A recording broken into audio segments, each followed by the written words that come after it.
Which I mean Melissa, because she's more familiar with the video than I am. All right, so we are officially recording. Thank you for coming today. This is our Monday's scheduled event through the Lighthouse. Today we are talking about the difference between being born blind and becoming blind. And it will be a conversation between two Lighthouse staff members. I'll let them introduce themselves. But before we get to it, I wanted to share that all week we're going to be discussing different topics here at the Lighthouse. They're all going to be at 1 p.m. And you can access that with the same phone dial-in information as well as the link if you're someone who's savvy enough for that. Thank you for coming today. Your support means a lot to us. Any time that you spend with us, we get to spend with you, so it makes our days a little bit brighter. With that being said, I'm going to pass the baton to Melissa. Hi, good afternoon. We are here at the Lighthouse. Randy is working remotely, and I am one of the instructors here at the Lighthouse. And I am in that group that became blind, and it came on rather rapidly. It was a slow progression, and then pretty quickly when it did happen. So it's been about 7 years for me. And at this point, I am legally blind. I still can see, you know, shapes, shadows, colors, which is a lot of help to me. You know, so some things I can figure out. And then we have Randy. Randy, I'll let you introduce yourself. Okay. Oh, no, I'm on the spotlight. Ouch. Okay, no, I'm kidding. I'm Randy. I am also an instructor at the Lighthouse. I was born blind. I have been that way for 32 years, and I guess you could say it came on rapidly, although I don't really know since I was born that way. And I see absolutely nothing. Although I do wear sunglasses because I am sensitive to light, but I can't actually see it. Okay. So what we thought for today was that we would do a play on one of the Tommy Edison videos. Tommy Edison has the Tommy Edison Experience on YouTube, and he's a comedian, a blind critic for movies, and has his own YouTube channel. Just very insightful, a lot of fun. And he did a program interviewing and making the comparison with Christine Ha, who won MasterChef a few years back as a blind individual. And this comes up in different conversations with the different adjustment division loss classes that we have. And we thought, let's do a Lighthouse version of what's the difference between being born blind and becoming blind. And we're going to have Maddie play some segments of the YouTube video. And after each segment, Randy and I are going to step in and bring our perspective to that particular question and share that with you. So if we can have Maddie, our hostess, get that YouTube video started, we can go to the first question.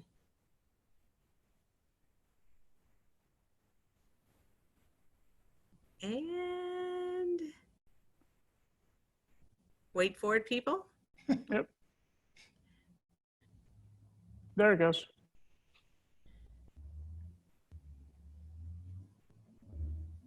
I can't hear it. On it for a long time.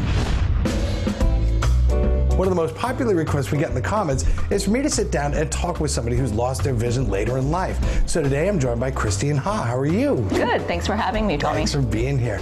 Now tell everybody a little bit about yourself and also how you lost your sight. Sure. My name is Christine Ha. If you've recognized my name, I won MasterChef Season 3 quite a few years ago, but I am the first contestant and winner who is blind on MasterChef, and I lost my vision from an autoimmune condition called neuromyelitis optica, or NMO, which means my optic nerves atrophied over time. At what age was that?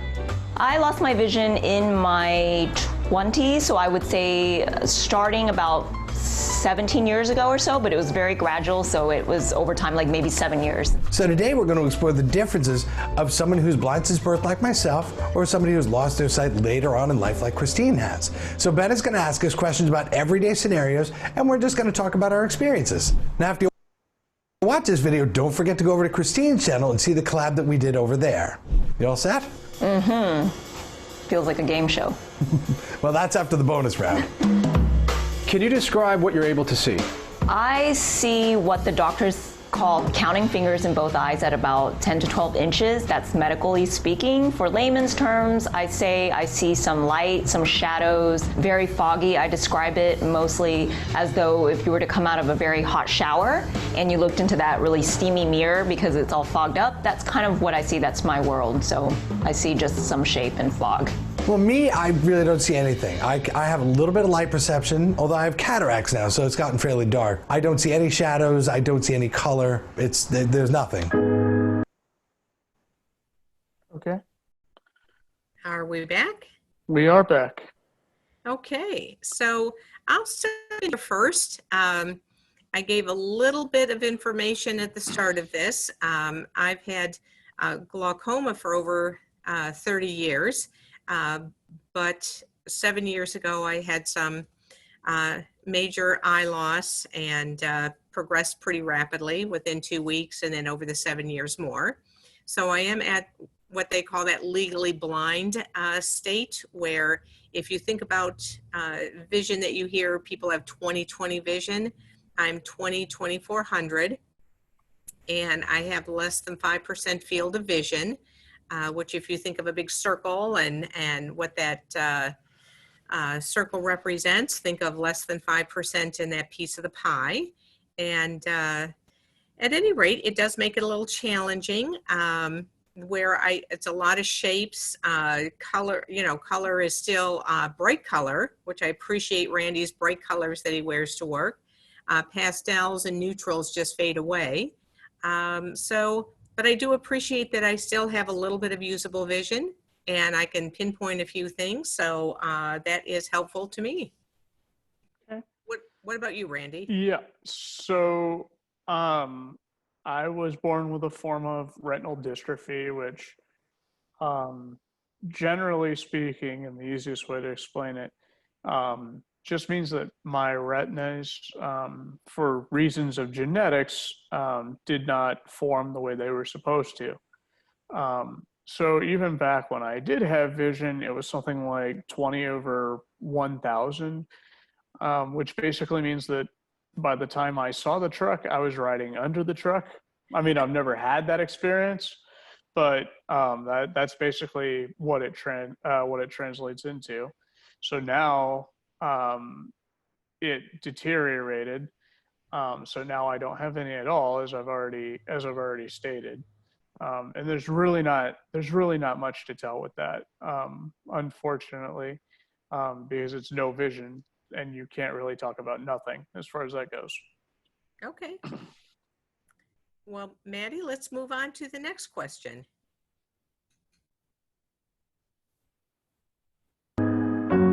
When you dream, do you see images like someone who is sighted, or are you blind?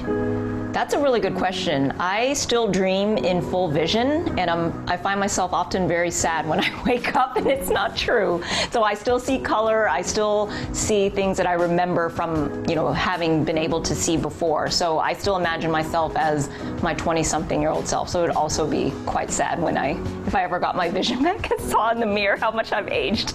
Is there ever a time where you do remember that you... All the dreams that I remember that I've dreamt have been in full vision. I'm walking around independently, completely in my dreams, doing things as I used to do when I had full vision.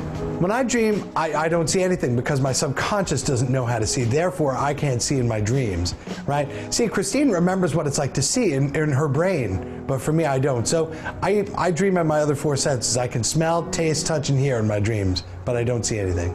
But your dreams are still very vivid with those other senses, I presume. Very much so, yeah. If any. Yeah. Okay, so Randy, how about if you go first on this round? Okay. So I'm actually going to take a different tack on this.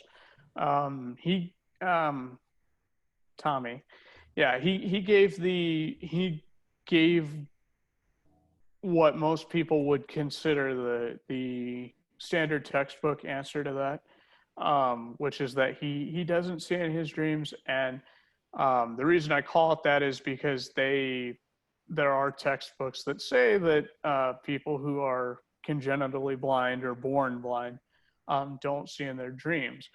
I personally think I do see in my dreams, um,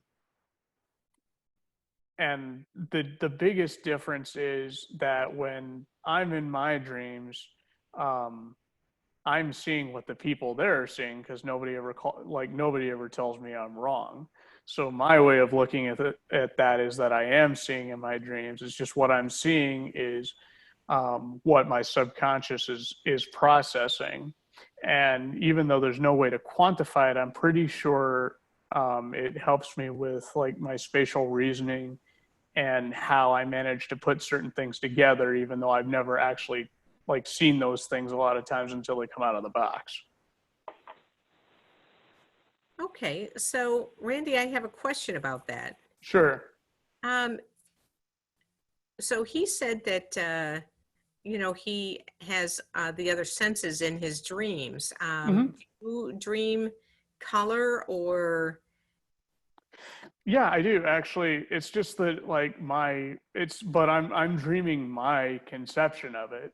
And so if you're in my dream that night for whatever reason, you're sharing my conception of it. So the two of us are seeing the same thing, even though it's my dream and you aren't really there. Okay. Do you remember a lot of dreams, or is it a frequent occurrence, or? It's pretty frequent. And because of the meds that I take at night to help me sleep, some of them are very vivid. It's not like when I used to take a different kind of medication. They're not outright nightmares, but they still are incredibly vivid. And I remember, I probably am remembering parts of them. Like I don't think that I remember them as like you would write a story. This happened, that happened, and then that final thing happened. Because your subconscious just doesn't organize that things that way. But I can usually, because I have a fitness tracker that can tell me how much time I spend in each stage of sleep. And I have figured out that on the nights when I have more vivid dreams, I'm actually spending more time in REM sleep than some of the other nights. So there is a positive correlation between some of these things. Wow, cool. Well, I'll address my side of it, very similar to what Christine had to say, in that when I dream in full color, full action. I'm in most of them, I'm fully sighted, and most of the things that I'm seeing, though, are based on memory. Where things that I see would be from 7 years ago. If it's something I haven't seen, my brain doesn't know it because I've never seen it. So I kind of imagine that in there. Recently, which I find very interesting, my dreams have changed a little. And the best example is a few months ago, I was dreaming that I was driving down a road, and, just a beautiful day, driving along. And all of a sudden I realized I can't drive anymore. I can't see. I'm blind. So I stopped the car. I pulled over, stopped the car, and got out. And I had a cane with me, and I just started walking away. And I thought it was very interesting that mid-dream I would realize that I was blind and have to stop and get out and walk away with my cane and leave the car behind. And, so my dreams now are a little intermixed with, I start out sighted and then I'm not. And I think it's all a little crazy. And or I'll tell people, wait, I can't do that. I can't see. So I thought it was a little crazy. But I am watching the whole thing so I can see what's happening in my dream. It's just in my dream I change. And I thought that was a little different. So I'll keep you posted as I move along. Okay, Maddie, let's move on to the next. What do you consider some perks of being blind? Tommy, you go first. Really? You want me to? All right, I'll tell you. For me, some of the perks of being blind include things like riding the train. There's a train line back in Connecticut where I'm from, and it goes between Connecticut and New York City. And I never buy a ticket because I get on the train and then I'll have a seat, and probably 8 times out of 10 they won't ask me for a ticket. It's incredible. So that's a good one. You know, I get on planes first, which is always great. Right. But the problem is I get off last. Yeah, when you're flying by yourself. Yeah. So another thing that I really like is I don't really watch people age too much, which I like that too. Definitely pre-boarding, passing up the line at TSA security check-in. I feel like my friends who travel with me or my husband who travels with me finds it more of a perk than I do, but they're like, whip out that cane so we can skip the line.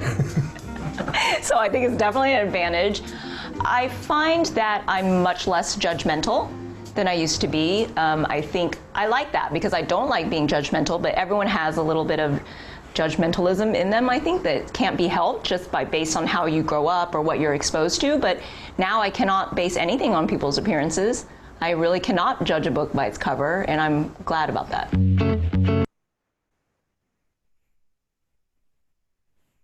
And we're back. Okay. So do you want to hit this one first, Randy, or have me go first? You go first on this one. Okay. You know, it's hard to think of blindness as a perk, but you know, I will agree with the early boarding is nice, but waiting until, you know, the plane is emptied, you know, is a little tedious, but that's okay.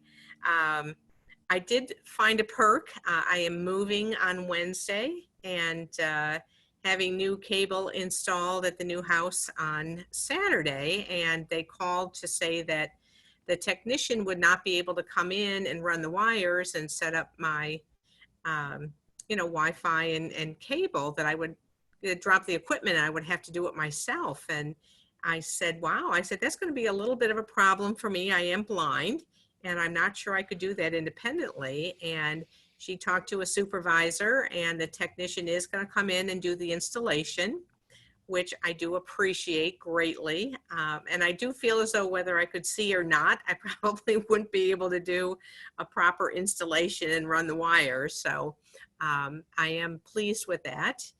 I would say right now with COVID-19 that the public buses are running for free, the fixed route buses, but they have yellow security tape halfway down the bus so that you have to enter the bus at the back door. It's the back half of the bus, it's a side door, but they call it the back door. The regular drivers on the main route, when they see me coming, he does let me sit up front. It's a little easier getting on and off if there isn't a curb there because it doesn't kneel quite as much in the back of the bus. So definitely, you know, I do appreciate that they're looking out for me and making sure that I can travel safely. So that is a perk. Okay. Yeah, this really isn't a long list for me. I will say there are two that come out. And the first one, the one that is most likely to apply to everybody at this meeting who also has a visual impairment, is that I have a practically unrestricted access to almost any book that I could possibly want or newspaper. Because there are services, Talking Books is the most commonly known, where you can get books for free. There are also things like Bookshare, where you pay. I mean, you can only sign up for it if you have a print disability, but you can download as many books as you want. And then there are services like NFB Newsline that will give you free access to any newspaper that you can think of, and the TV guide. And then and I lost my train of thought. Yeah, I guess that was my number one perk. I can't remember what the other one now was, which probably means it wasn't that important. Okay. Well, I'm going to jump back to what Christine said about being less judgmental. And I do think that that's made a difference, that, you know, somebody has made a comment that, oh, they look a little funny or something, and I can't see that. And, you know, what I hear from the person I'm talking to is the kindness in their voice and the content of what they're saying.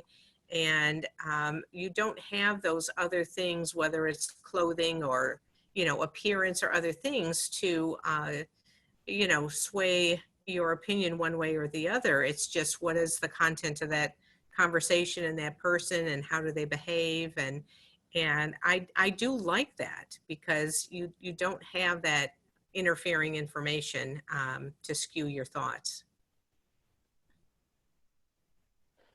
Okay, I think we're ready to move on to the next thing. How do you? Yep, there we go. What's something that you wish you could do, but you can't because of your blindness? Driving. A little more? You want to talk about that or no?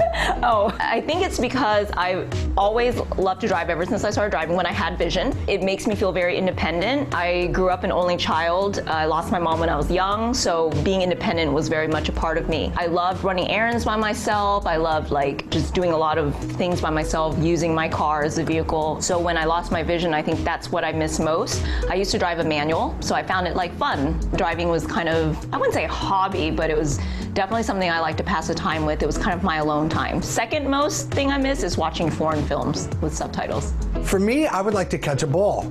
I'd like to be able to catch a ball and not have somebody go, all right, Tommy, here it comes out, hands out, get ready. I'd like to just be able to reach up and catch one. You know what I mean? That'd be so cool. I'd like to be able to use the computer without speech. You know what I mean? I'd like to be able to look at the whole screen and see a bunch of stuff all at once and just pop, pop, pop. I mean, sighted people whip through the computer so fast, it blows my mind. Yeah. I'd like to be able to do that.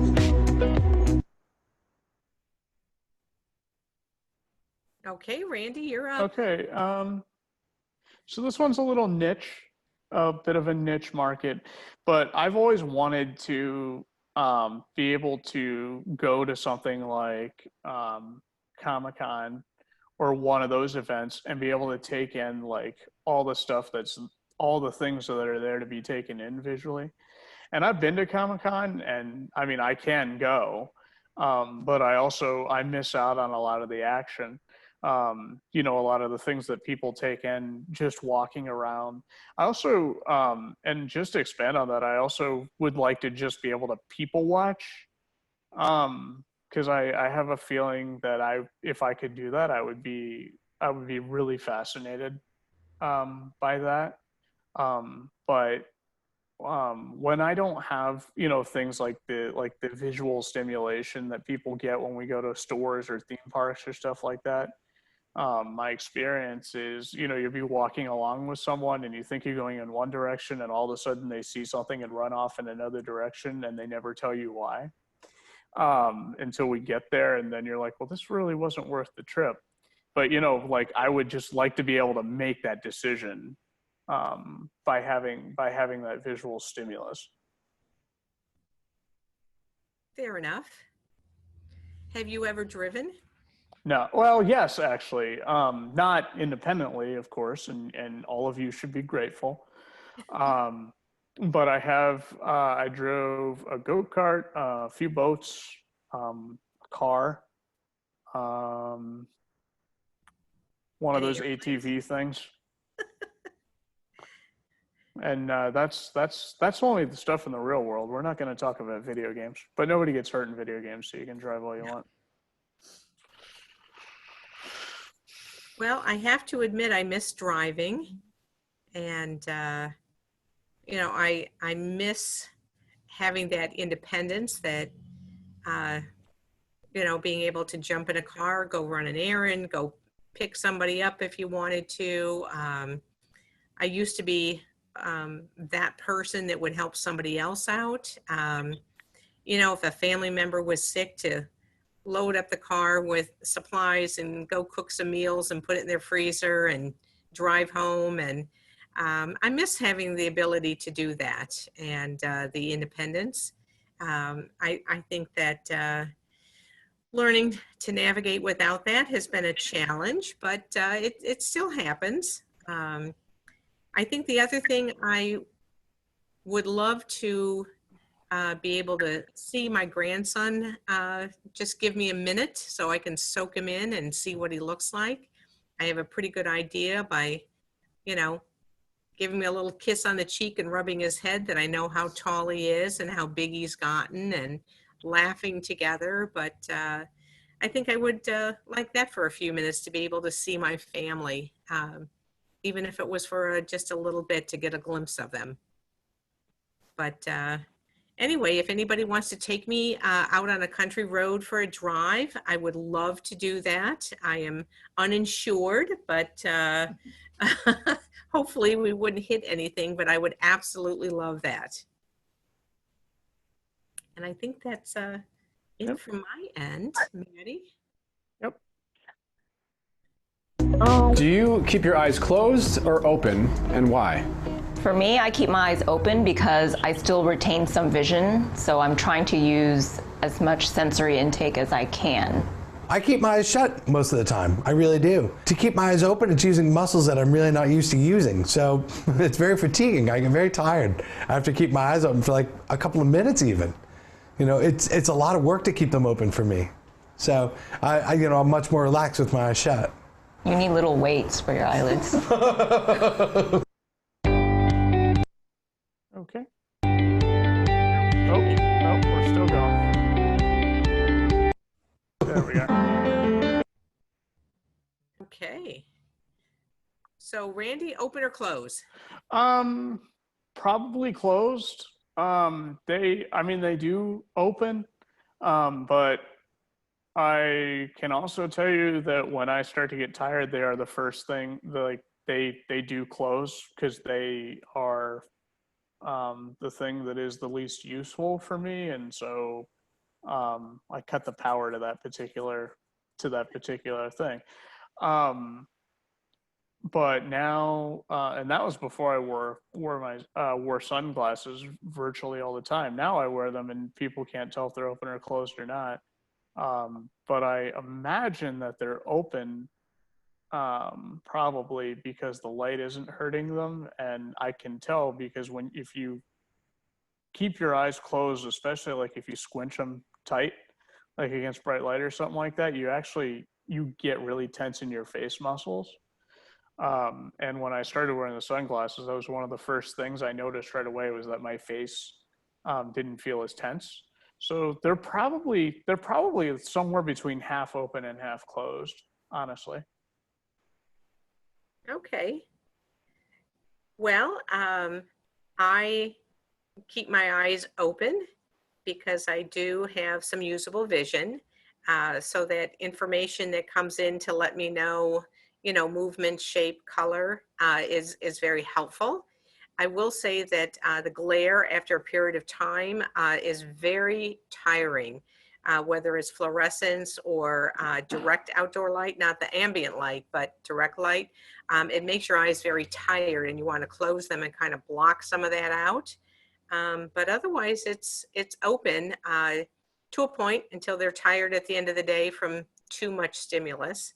And, I want to throw in there too, if you go back and watch the Tommy Edison Experience, sometimes the questions that people might ask you or comments they might make as to you as a visually impaired person can be a little offensive. And he has a good way of turning things around and laughing. But his response was just a minute ago that, it's very tiring. He likes to keep his eyes closed. And someone said to him, well, maybe if you would open your eyes, then you could see, implying that the reason why he couldn't see was because he kept his eyes closed. And I just thought he laughed about it and thought it was pretty funny. So I think over the years, he's developed quite a thick skin for some of the questions or comments that people think it's appropriate to make, whether you've welcomed it or not. So Mandy, let's move on to the next.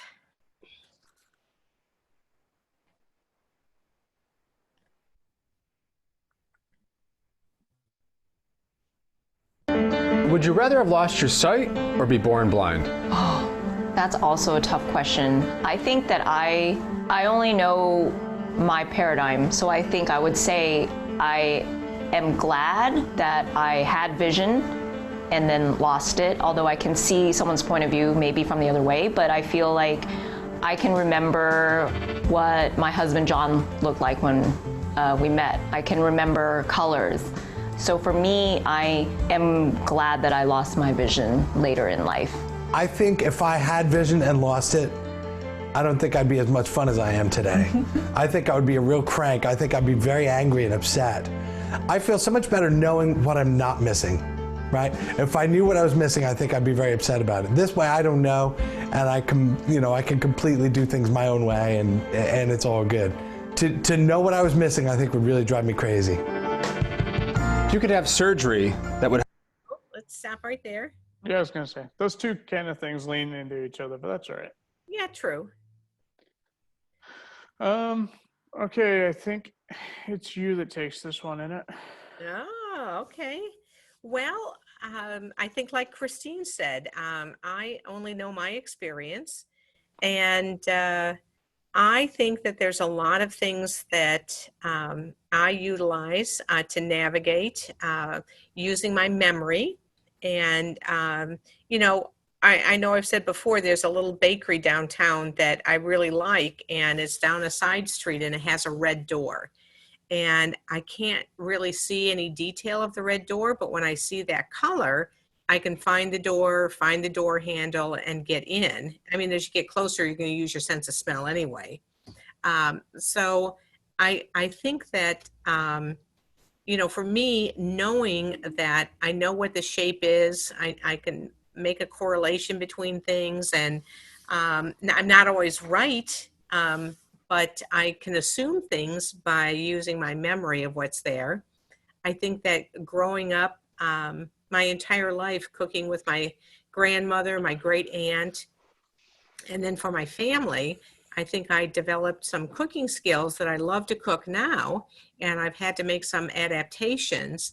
But even like making gravy, I don't have to see it to know that it's right. When you stir it with the spoon, you know the viscosity, you know if it's thick enough, and you can taste it to know if you need to add a little more seasoning or whatever. So there's a lot of things that you can put into place because you're using prior sight in your memory to put those pieces together. And for me, it's been helpful. I think that the flip side of it is in the very beginning, the learning curve and getting a sense of where you are, and picking up some of those cues and being a better listener for car sounds and traffic noise and developing that. I'm better now than what I was 7 years ago, but I don't think I have the same skills as someone like you. I think that, just from what I see, I think your spatial awareness and how you navigate is, just amazing. And I'm definitely, well below that level. So maybe I would have developed more skill, or maybe I will develop more skill as I go along. But for right now, I'm doing okay. Okay. Okay. So for me,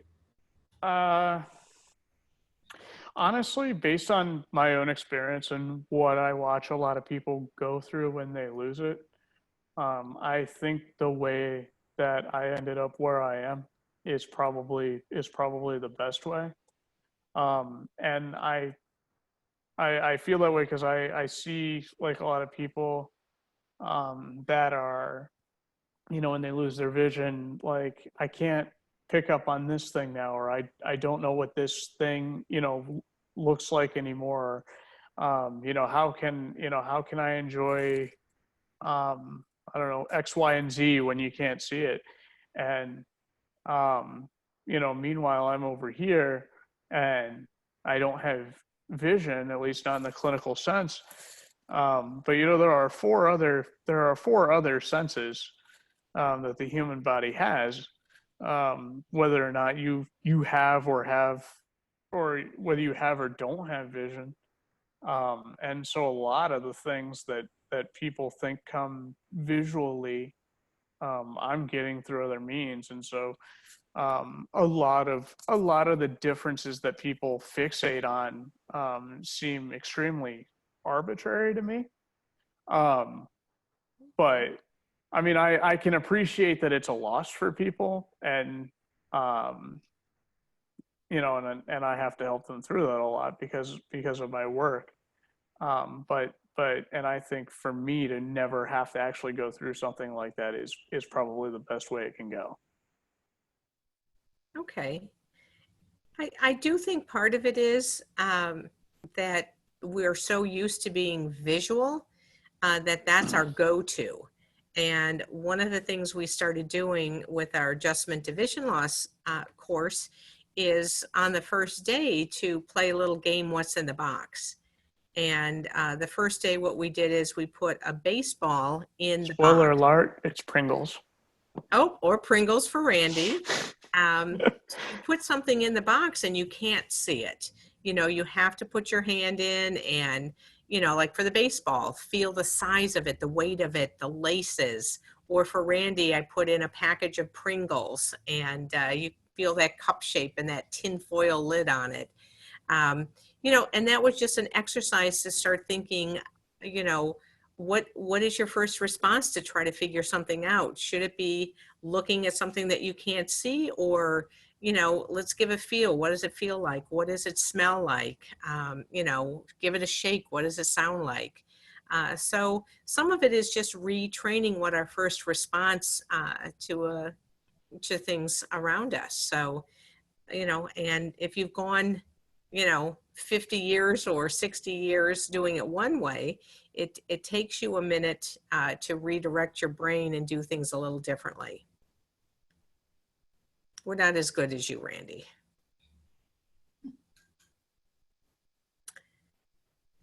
No response to that, Randy.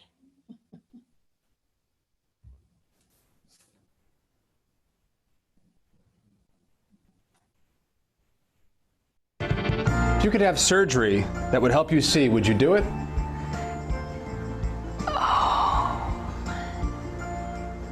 Yes, for the sake of my husband, so he doesn't have to drive me around anymore.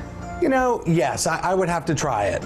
Although I think, I've said before, I think if I were able to get sight, I think I would have tremendous headaches the first few weeks of it because of all this brand new information to process that I've never experienced in my life before. So, I'd love to try it. And as I always say, I guess if I didn't like it, I could just keep my eyes closed and it'd be, back the way I like. So, but I'd have to try it.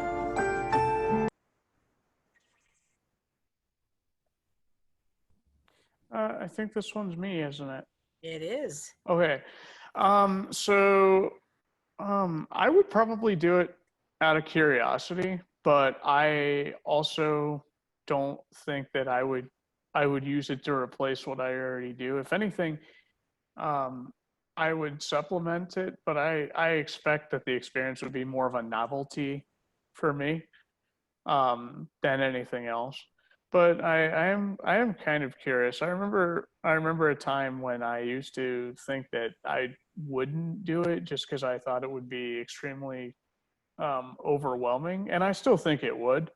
But there are probably ways to turn it off, if that's the case. Okay. If it was a guarantee, I know I've had different surgeries along the way that were supposed to help but would make things worse. So if it was a guarantee it would be successful, I would do it in a heartbeat. And, I would hope with doing that, though, that I could take back some of that information and still be able to use what I've learned the last 7 years and combine the two with moving forward, because I do like some of the changes that, happened along the way.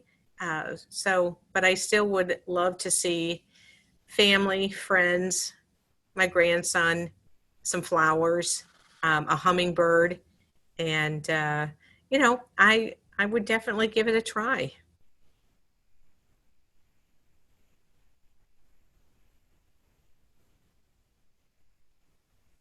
Do you have a question for each other?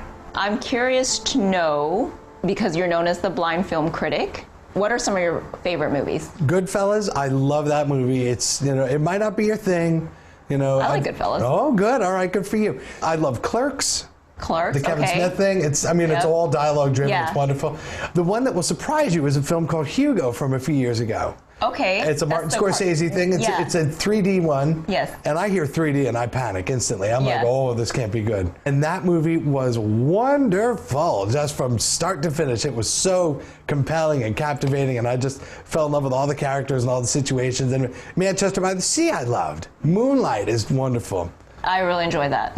Yep. All right, I'm gonna ask you this question: how do you pick out clothing as a woman? Because I know, it's important to look nice and everything. So how do you do it? Good question. I rely heavily on my girlfriends and my cousin. So the female friends in my life that know fashion and know my taste as well, because also what I buy ends up kind of being a result of my friend's taste. But they know my taste and it kind of mixes with what they like.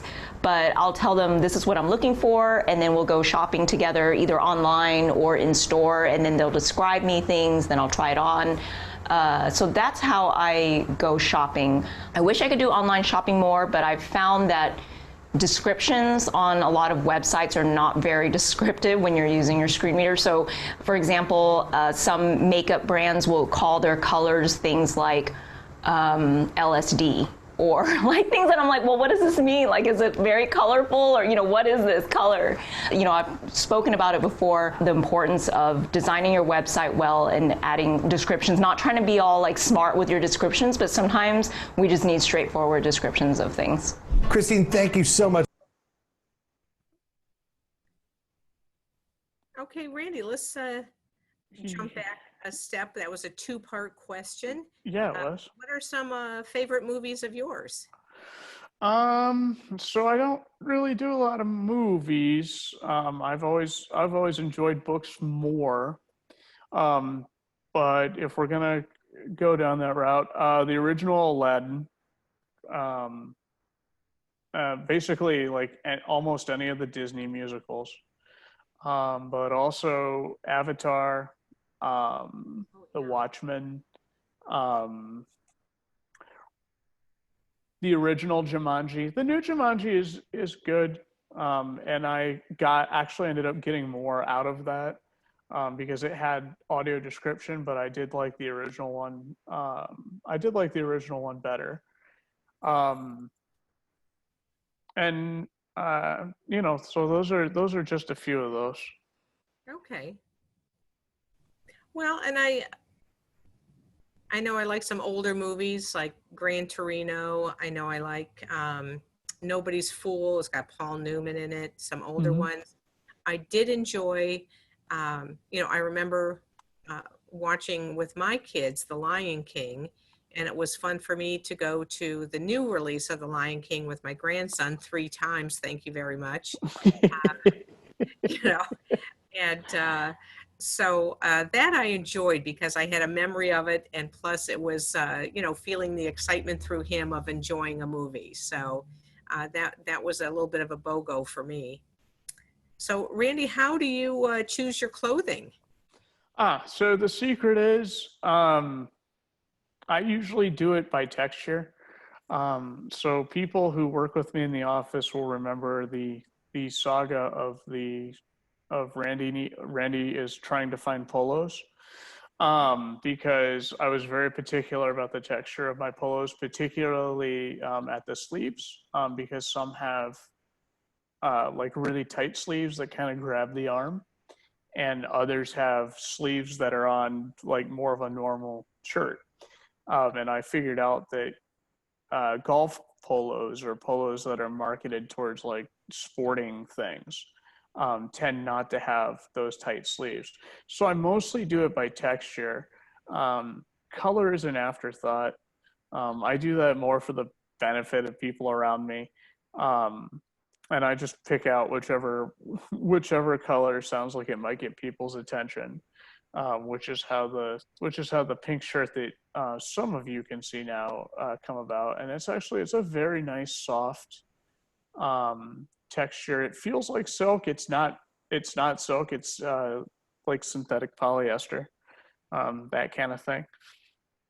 And I also collect T-shirts. So like anytime I go ride a roller coaster or something like that, I have to have the T-shirt. And so on a day when I'm not doing a video conference, I'm usually in one of the, or at the office, I'm usually in one of those. And that just goes by whatever I feel like putting on that day. Okay. Well, for those of us that see color, your bright colors are appreciated. We can. Mm-hmm. Well, it also helps at the bus stop too, because then the driver knows to stop. Very true. It's not a good thing to get passed up. Nope.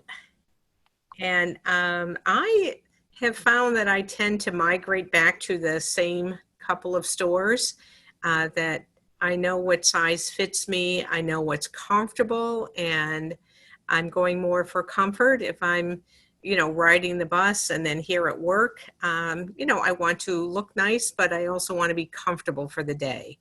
And I have found that if you're frequently going to the same store, that the people get to know you and can point out some new or on sale items, and that can be very helpful. Yep. And so that's my approach to it. And I do all my shopping online, but I do it by brand. So I end up being a brand buyer, even though I don't actually, like, I don't need to have the brand as a symbol of status, but I will buy like Izod pants because I know they fit me, and I don't usually have to try them on first. Exactly. Yeah. So once you have found a brand that fits and, have your sizing, it is so much easier to shop. And, I agree with that 100%. And I think, do we have one more question at the end of this, or? No, I think that's it. It was just thank you and where can we find you online and all that stuff.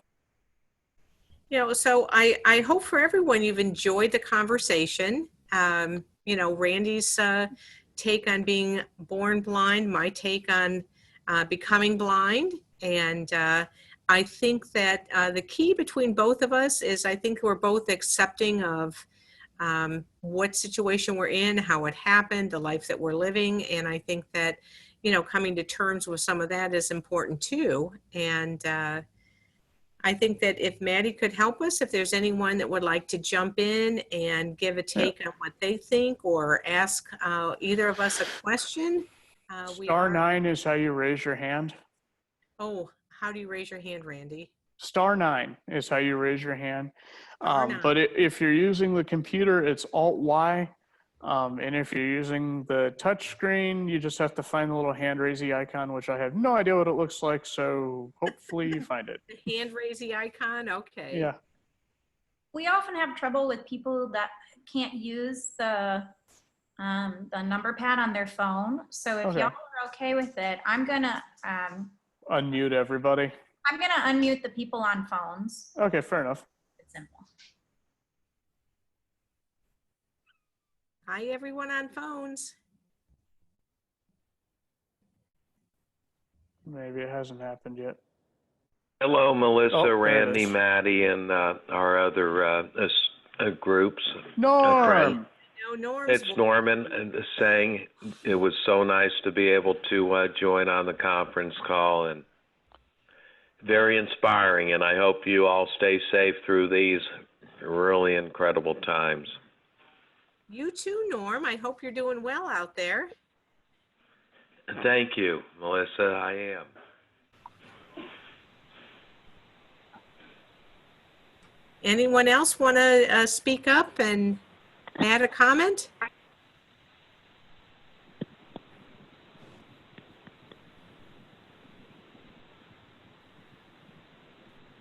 Maybe we made him go to sleep.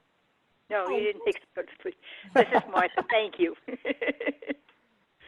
I joined in late, so. That's okay. Did you have a question?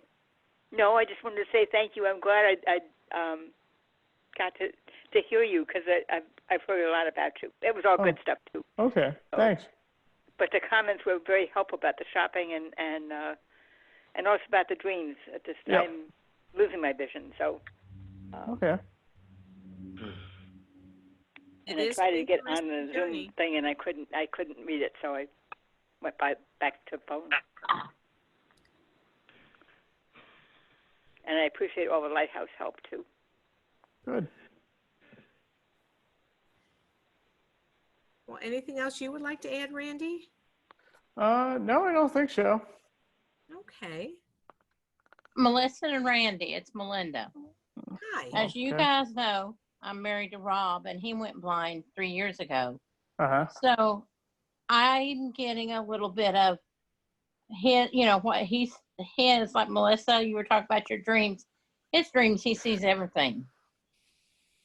So he's from that, but then there's other things that I hear, Randy talk about, and I can see that that's things that he has. So I'm getting both sides of it. Mm-hmm. Well, and that doesn't happen in all my dreams. It's just some of them now. And that's a more recent occurrence that I really think is kind of funny that I just kind of in my Come to that realization myself that, wait, I can't drive. I can't do this. And it's interesting, I think, how the brain works. Yeah.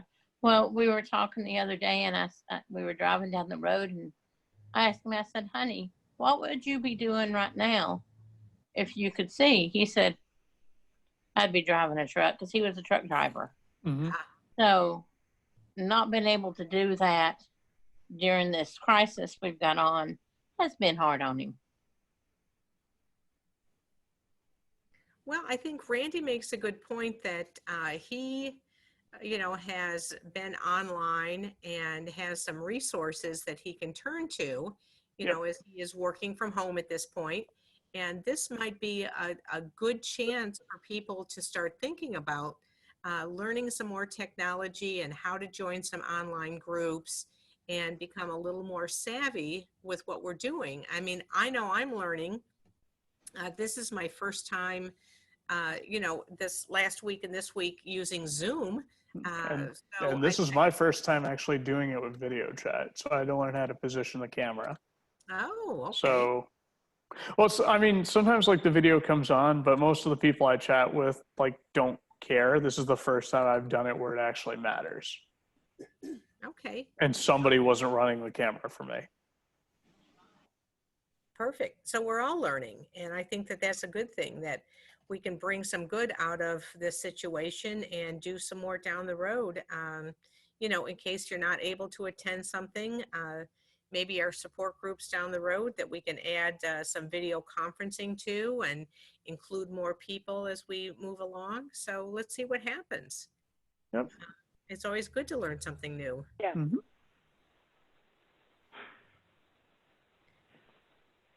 And Melissa and Randy, will you continue to update periodically some of the links to go online to that you've done in the past?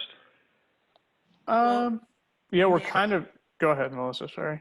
Oh, no, I was going to say, Norm, the link that you came in on today is the same at 1 o'clock each day, and it's a different topic.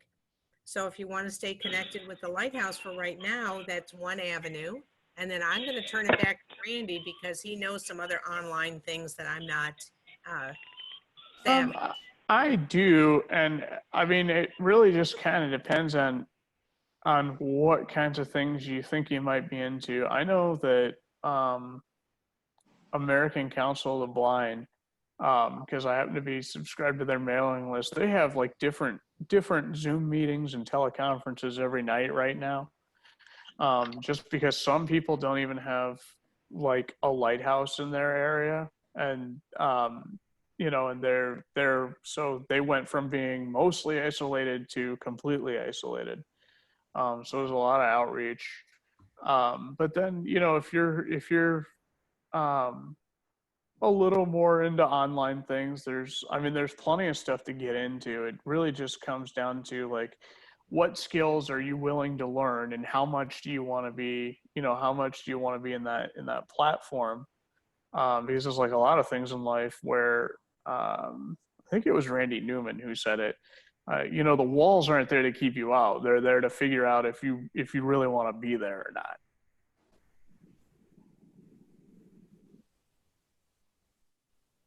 Okay.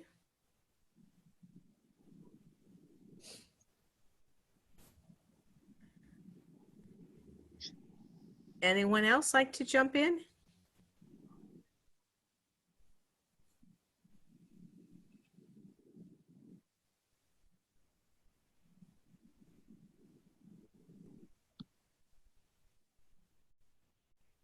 Okay, Maddie, I'm not sure that we have anyone else that would like to join in, so I'm not sure what our time is, if we need to call this a wrap.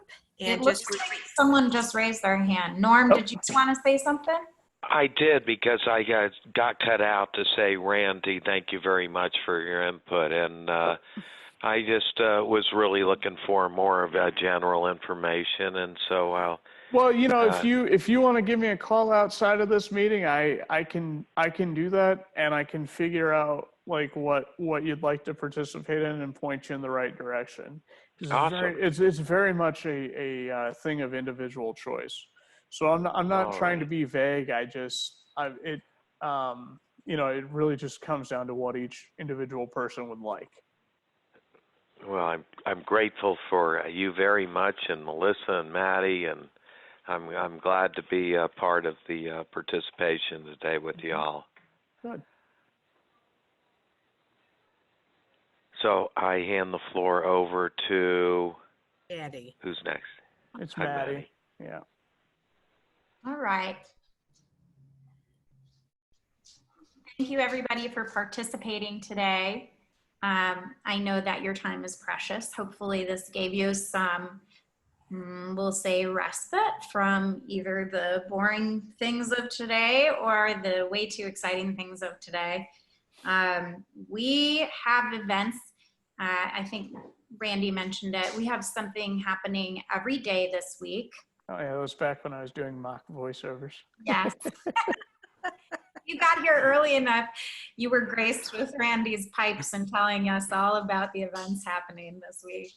But this week we have, of course, today was our thrilling conversation about being born blind or becoming blind. Tomorrow we are talking about etiquette and how to act and interact with a person with a visual impairment. Wednesday is the, what do we call it? The truth about magnifiers. Yeah. Thursday is going to be conversation on the difference of traveling with a dog guide versus using a white cane. And that will be hosted by myself and Latricia at the Lighthouse. We're both mobility specialists. And Friday will be an interesting sort of stress management and coping skills, along with laughter therapy. So get ready. And immediately after Friday at 2:15, we are going to have our phone support group. And that's open to all clients at this moment. That is the one event that's not recorded because it's not, it's not meant to be shared. It's meant to be a support group. So I want to invite everybody to attend. Again, any time you spend with us is actually supporting us in this moment. We love to have you. And we hope that you enjoyed this session. If there's any further questions, it's okay to ask them now. It's not like it's too late. But again, we hope we see you guys tomorrow at 1 o'clock. Yeah, I've got a question. Anybody want to join me at the Van Wezel tonight? I hear Kenny Loggins is back in town. You better just stream him. Yeah, well, I can't believe he's still touring.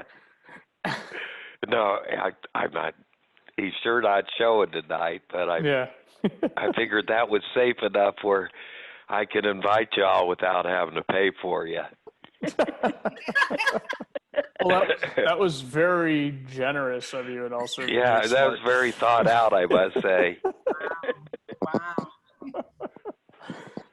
I do like Kenny Loggins, though. So Me too.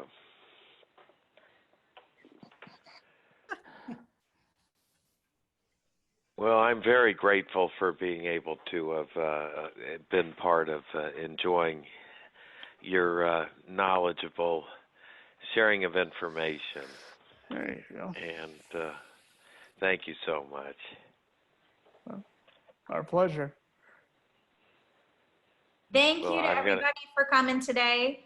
Thank you. think we are going to wrap things up. Yep. Expect a phone call from your instructors in the coming this week or next week. We're just going to keep on having cool conversations because we don't know how long this is going to last. So hopefully we hear from you soon, and have a wonderful day. Yep. All right. You all too. Thank you very much. Thank you. Bye.